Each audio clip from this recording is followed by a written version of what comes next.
Hey folks, this is Wargames Design Studio's Eagle's Strike. It's one of the old John Tiller games that they've polished up and made really, really nice. It's part of the Squad Battles series, and I've never owned one of these before. I've been playing the Napoleonic stuff.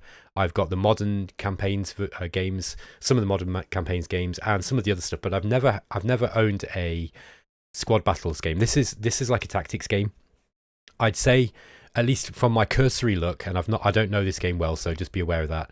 It looks a little bit simpler than I think the other John Tiller style game, the John Tiller series games, in terms of the amount of commands that you need to learn to be able to play the game. But there's a lot of fun to be had in this. It plays like a tactics game as much as a classic war game. It's just really, really cool. So for those of you who like, smaller scale conflicts, this is on the platoon level or the squad. Well, actually, it's on the section level. It will break down platoons into their sections, into their squads and sections, and you can be controlling individual soldiers in this. So it's about as finely grained as you can get for a war game.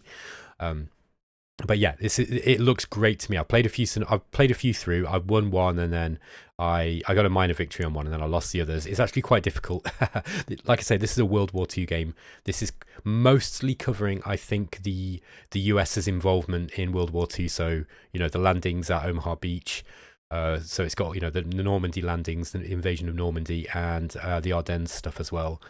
And I like I said, I don't really know a huge amount about World War II, but I think if you're into World War II games, this is going to be really, really good. If you're not, you'll like it because if you like tactics games, because it's just really, really cool.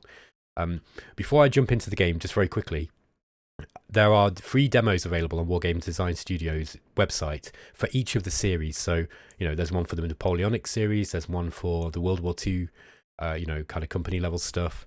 There's one for the Squad Battles as well, and it's called Granada.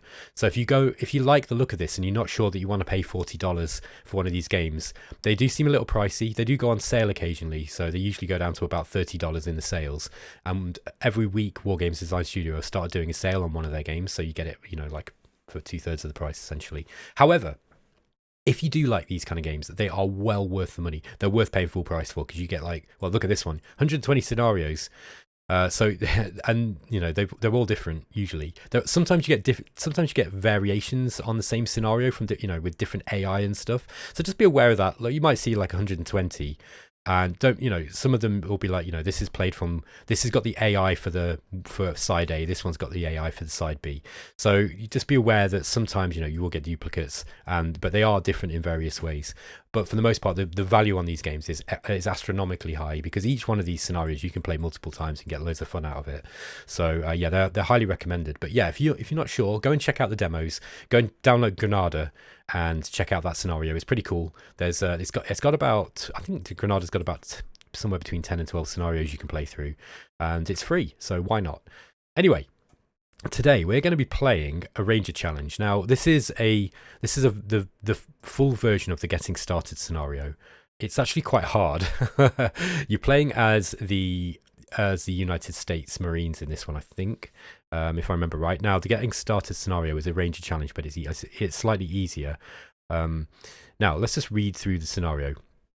So this is a simple scenario and is good for learning the mechanics of the game. It should be played from the US side. Okay, so this is one where the AI is going to be better. There is a basic AI that plays on all of these scenarios, by the way, but some of them are scripted to play in certain ways. So you'll often find that the scenario is best played from one side or the other. But you can often find custom scenarios where somebody's kind of modded it to be able to be played from the other side too. Into the chaos known as Omaha Beach came the US Rangers Company C under the command of Captain Goranson. Had a rough start. Of the 5 assault beaches on D-Day, this one would prove to be the toughest and the bloodiest. The 116th US Infantry Regiment was being cut to pieces from guns on the high ground. Captain Ralph Goranson and his Ranger Company to land on West Vierville, destroy the guns at Pont de la Percy, and proceed to Pont de la Hoque to reinforce the Rangers there, but nothing went according to plan.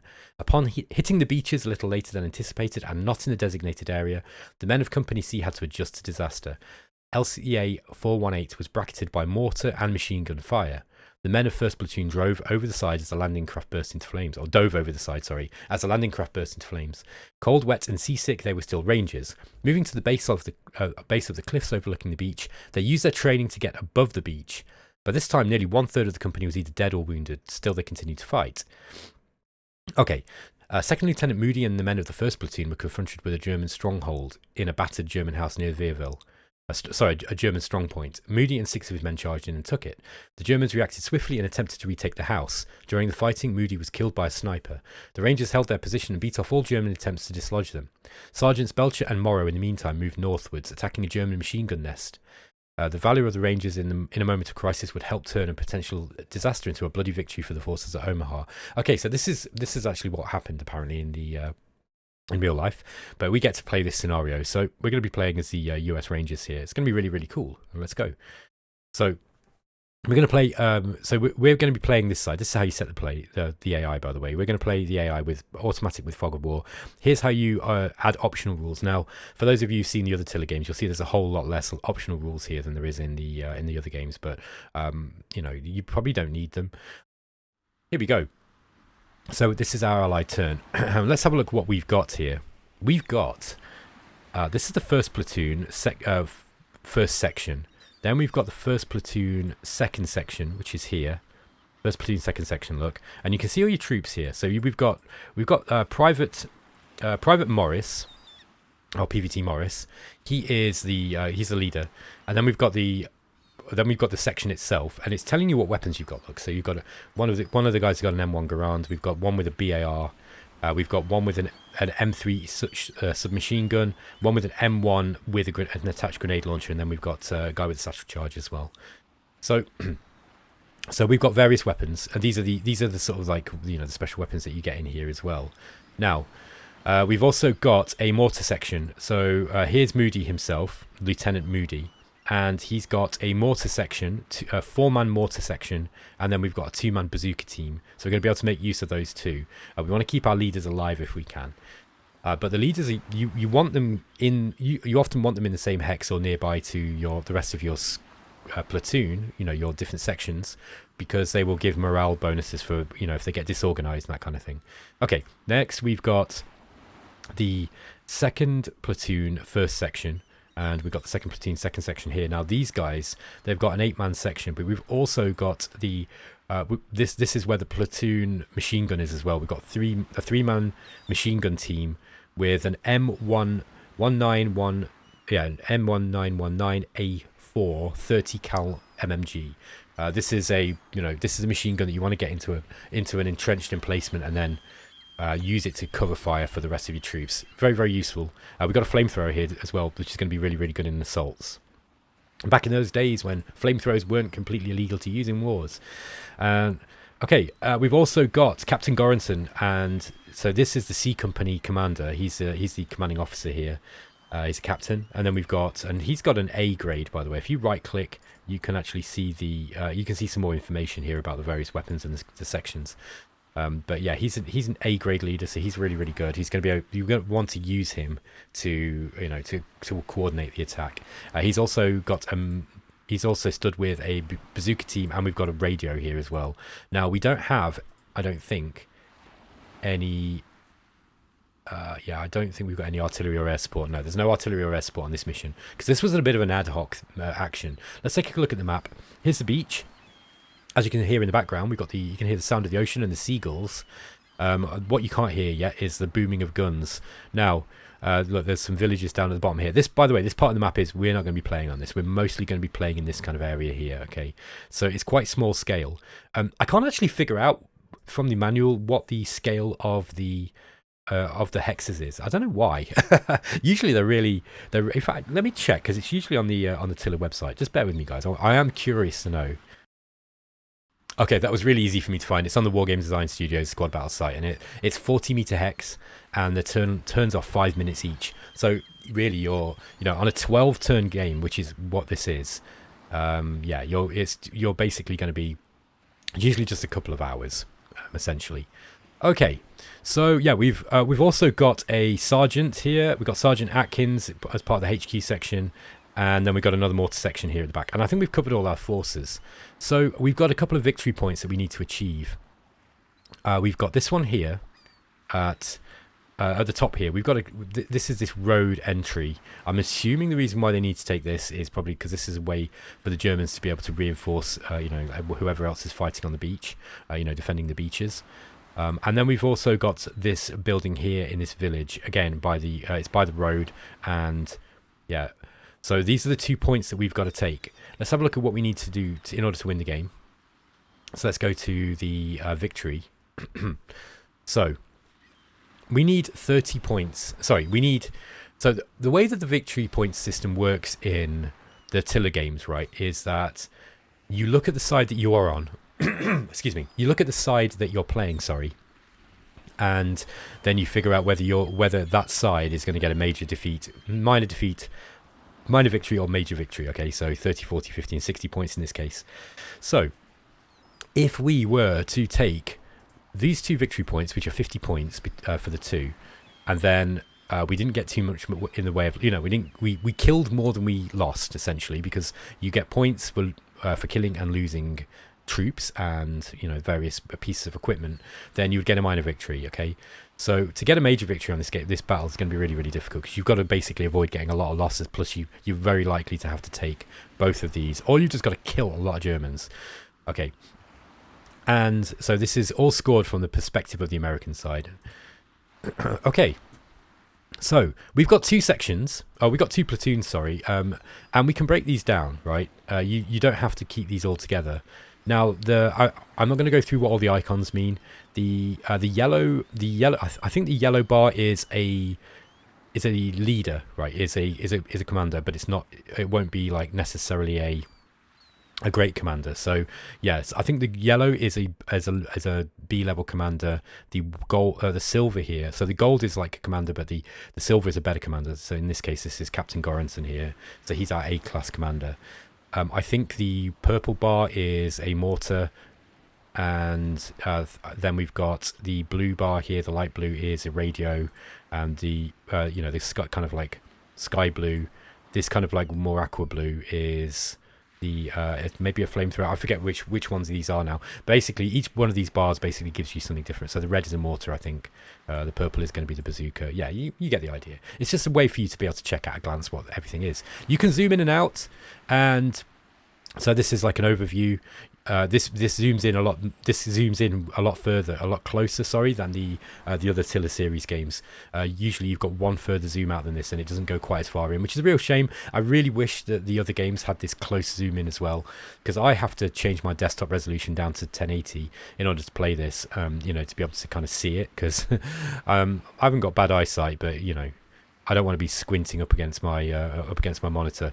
That's one thing I really wish that they put in this game is UI scaling, but I think it's probably a little bit much to ask at this stage. They've done a really, really good job of putting in this beautiful UI. It's so much better than the old one, I think. Not everyone agrees, but there we go. Okay, so what are we going to do? Well, we want to try to move towards this cover here. Now, if we press the V key, you can see what is seen from each hex. Okay, and we've actually got in the 2D map slopes as well. So you'll see here, look, if we take that off, you can't see the map. There is a map contour button. It's very, very subtle though. You can't really see it that easily on this game actually. So I don't bother using those. It's just a little brown line. If you actually hit the key, like it's a lot easier to see the two, you know, the drawn on map contours here. But you've also got this one as well. Anyway. So we want to be moving in and taking some of these village. You'll see that each one of these hexes has got a protection value if there's any protection in there. So for example, you've got a protection of 12 in the town. You're very, very unlikely to get shot if you're sat in a building, right? Unless you're being hit by a bazooka or a mortar or something lands on you. To a lesser extent, these villages, these little village buildings, these will give you some protection too. You don't get anything in, obviously, when you're in a clear, and the trees give you some good protection too, because your men can hide behind the trees. All right, I think what we want to do is we need to get out and see what we've got here, because the Germans are going to have troops probably around the victory points, and we don't know. Look, we've got a trench here, okay. So we've actually got a trench, and it's very unlikely they're going to build a tiny little bit of a trench. You can see that trench is at least going down this way. So we know that there are going to be likely defences, fortifications actually built in this part of the game, in this part of the map. And this is where they're probably going to be defending more heavily, I'd say. So what do we do to take this? Well, we need to get some troops over to it. And we have to do that carefully because we will get shot. Now, we don't want to be losing our leaders. We're going to lose points for losing leaders. So I think what we're going to try to do is the mortars have got a range of 55 hexes, right? So we're not going to worry too much about range. Now, they will be more accurate if they're firing closer, I think. But so we don't need to move the mortars too far. That said, I think it's unlikely we're going to need a mortar this turn. Let's just see what we've got visible in these hexes. Yeah, these hexes here look okay. So let's get the mortar team. And we're going to move these guys in the bazookas forwards. Okay. And we're going to keep... I think Lieutenant Moody's probably safe to move there too. Now, what else have we got? We've got first section and second section on this platoon. I think the first section we're going to try to move these guys up to deal with whatever we've got here. Although the second section... I've got a flamethrower, but you've got range fire and you've got assaulting, and assaulting is when you move from one hex to another that's occupied by an enemy, and the assaults are quite brutal as you might expect. So having a flamethrower might be damn useful for that. Also, these guys have got some, they've got weapons that are equipped for assaults. Let's move. We kind of need to get somebody up there. Can you break these down? This is one thing I can't remember if you can or not. No, I don't think you can split the you can split the sections up any further. So let's move the first section into a position where they can actually see what's happening. Yeah, these guys. So the second platoon, second section, the first and second section. These are kind of like the special weapons section. Let's get these guys in first. So. Like, how far can we move? Okay, that's how far they can move this turn. They can move up to here. That will be in range of this farmhouse, within sight of this farmhouse. So if there's anything in there, it's going to shoot at us. So let's get them. Well, actually, they're actually currently in the protection of this village here.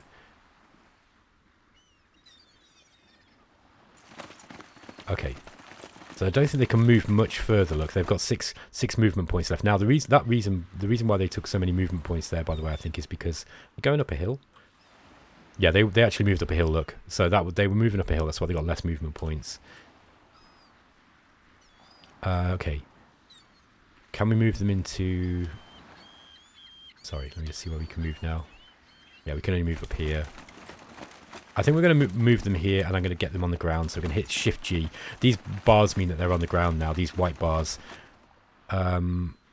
Okay. Now, I'm wondering is it going to be wise to get the lieutenant into the building here? Maybe not. We could probably move Sergeant Atkins. No, we're going to keep the commanders back, I think. Every time I've played this so far, I tend to lose all the commanders, and that's probably not what you want to be doing. Let's continue to move the first platoon. So we've got the second section here. Let's move these guys. Yeah, I'm going to move these guys up this way. Okay. And I don't think they can move any further this turn. Okay, second platoon. Second platoon, I'm going to move up this way. I think we're going to try to see if we can secure this and then move down this way. Now, I don't know if that's going to be a smart move or not, but that's the way that I think we're going to do it. That said, we have got a machine gun here, and that might be nice to set up in one of these buildings.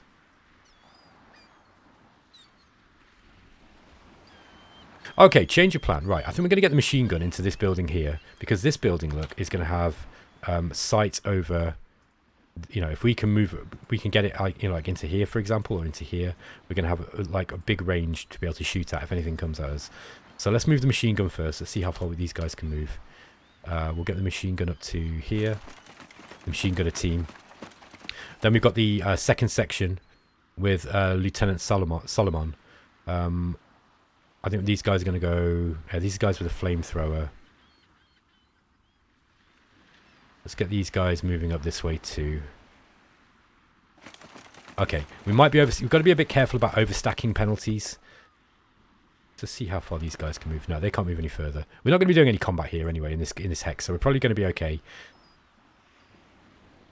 Mortar section. Let me just have a look at the. Okay. Let's get I think we're going to move the mortar section up just so we're a little bit closer. And we've got a commander there too. Let's get him into there.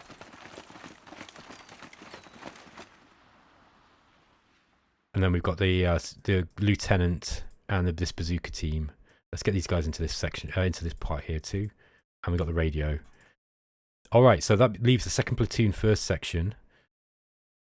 And Sergeant Kennedy this way. We're going to move these guys up. We'll just move these all into the same hex for the time being. Okay, I think we've basically moved everyone. Let me just check to see where we're visible from. I don't think we need to hit the deck yet. If they get shot at, they will hit the deck on their own. But they will take casualties. They are more likely to take casualties if they're not on the ground. Okay, I think we've basically moved everybody. Sergeant Atkins haven't moved. Let's get him into this area as well. Now, I don't normally put all my troops in the same hex, but I want to spread them out on the next turn. I'm going to hit Control N for and you get...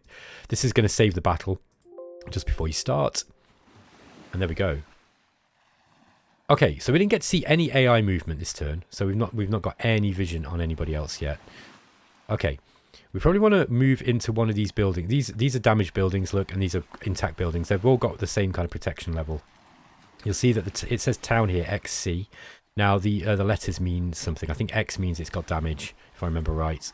You can, by the way, at any point, you can bring up the user manual, and it will tell you what's in all these things. So if you want to have a look at the... Yeah, look, for example, page 48 would be... collateral damage. So it tells you what, you know...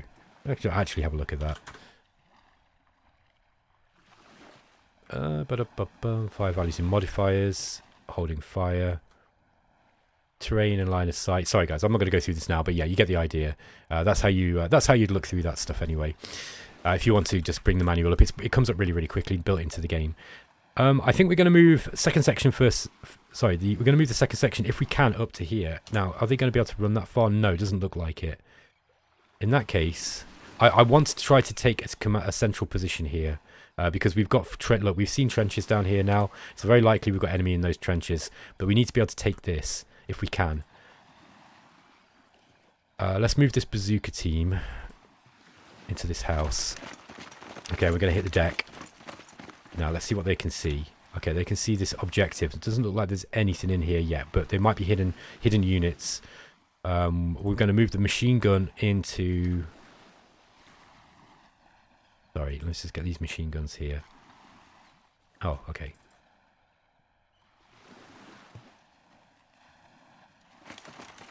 Okay, and we'll get the machine gunners on the ground as well. So we've got a bazooka machine. We've got the machine gun and bazooka team.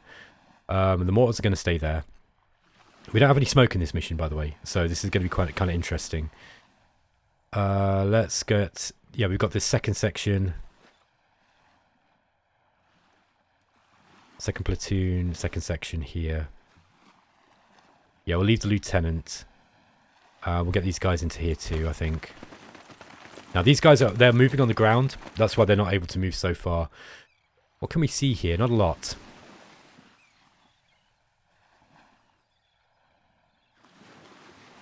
Okay. We might move Sergeant Atkins in there as well. And just make sure that he's on the ground too. No, let's make sure all these guys are on the ground now. There we go. Yeah, they're all showing the on the ground marker. Excellent. Okay, now we've got first section. And yeah, we've got the first and second section of the... Oh, which platoon is this? First platoon. Oh, we got the second platoon, second section, and the first platoon, first section. Okay. Let me just remind myself which one this is. C company, second platoon, second section. So second platoon, second section's there. So we want the second platoon, first section. There we are. There's these guys here. Let's get these guys. Well, how far can they run? Let's get them behind these buildings, and then we're going to get them on the ground.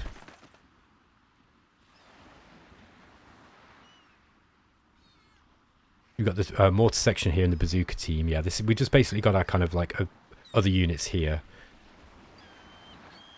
Second section first. I'll just remind myself what did those.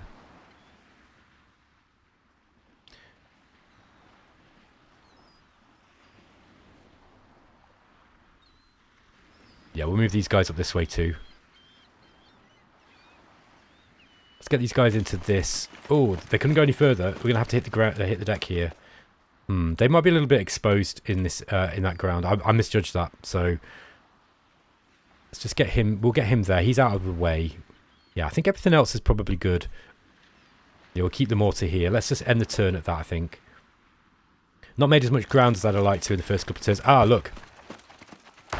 Okay.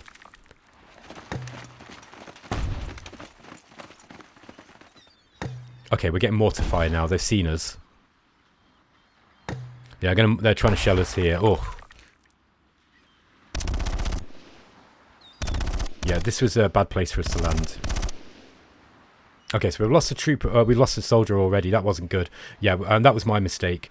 What we need to do is let's put some firepower on, fire down on this. Now, this is a machine gun nest. Look, they're in a trench, and they're in a trench, and they've got a machine gun. This is really, really dangerous. So let's. We've also got up here another machine gunner in this building. Okay. So that's where we can crawl to this turn. With these guys. Now we don't want to be crawling, we want to be running. I think what we need to do is we need to take this objective, and we've got to find out what other German troops are around. If that machine gun nest is on its own, we will be able to assault it, but we've got to figure out a way to get to it first. Let's first oops, hold on a minute. Sorry guys, let me just pause this a sec, because Windows is doing that thing. Where's my view gone? Sorry guys, let me just go into the settings. Let me just pause this a minute. Sorry about that guys, yeah, I don't know what happened there. I just had to save it and reload the game to get my toolbar back. I think that must have been just some glitch. That's the first time I've ever seen a bug in any of these games. They're usually really, really tight. Okay. And it might have been Windows as well. Windows is funny with games sometimes, like older stuff. It's just, especially the newer versions of Windows, just especially when things is kind of like Windows based, like this game is. Anyway, let's continue. So yeah, we need to get these guys. We need to get the second section of the first platoon. Yeah, we need to get these guys into some cover. So let's get them up. I think first though, we probably need to put some firepower on these guys down here. Yeah, we're going to use our mortar. And try and put some fire on these guys if we can see if we can hit them. No, we're missing them. We get 3 shots, by the way, and your action points are split into 3. So if you shoot once, then you can kind of move with 2/3 of your of your action points left. Let's get these guys up. When we stand up, they're potentially gonna get attacked. Now let's see where they can run to. Okay. They can get into these woods here. I think we're going to run for these woods. Okay, we managed to get there without taking any more casualties, which is good. So I'm going to get those guys down. Now, they have got some protection here, but it's not the best protection. We really do not want these guys to have to stay in this. We probably want to move into the better protection of these, one of these village buildings. But the woods are better than this little village hexed here. By the way, you also get a little bit of protection from craters. You get just a touch, just 2 protection, compared to the 6 that you get from the village, or the the 12 that you get from a intact town building. All right, I think we're going to do the same with these guys. We're going to get them up. This is the first section of the second platoon. We're going to get these guys. Where can we move?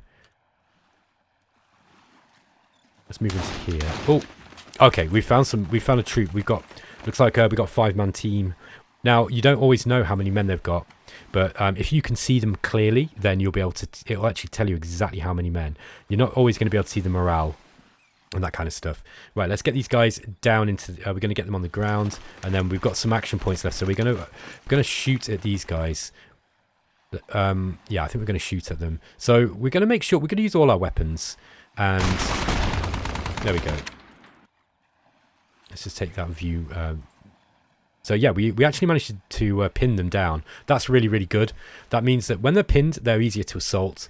They're also going to do a lot less. They're much less likely to hit you when they're shooting at you. Yeah. Okay. Okay, first company, first section.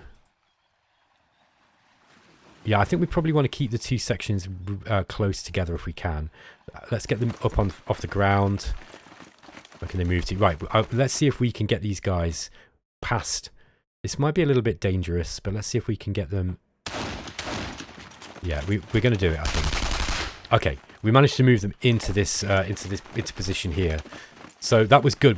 That would have been a lot more difficult if we had not pinned this squad here. Now these guys are in a good position. These troops, just because, by the way, that you're around them and you're surrounding them, doesn't mean you're going to kill them quickly. They could last here like 6-7 turns if they get good luck. You know, but obviously they don't want to be out in the open like this. They've only got a few craters to hide in, whereas these guys are now really, really well protected in these two different hexes. Okay, so yeah, we've got these guys moving down.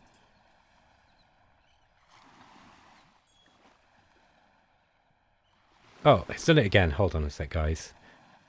All right, folks, I think because it's half an hour anyway, I'm going to end the episode here. But yeah, like I think I know what it is. It's something to do with my recording software when I'm pausing it. It seems to be hiding the info bar, but I'll figure it out. It's probably just a simple command. I don't think it's going to be a bug. It's more likely just me being dumb. Anyway, guys, thanks for watching, and yeah, I'll continue with this series in the next episode. It won't be a long series, by the way. It's once I've explained everything in the game, you can play it through pretty fast. You know, usually this scenario would probably take me about an hour to play, maybe not even that. So yeah, it's probably going to be like 3 episodes or something. Catch you next time. Take care.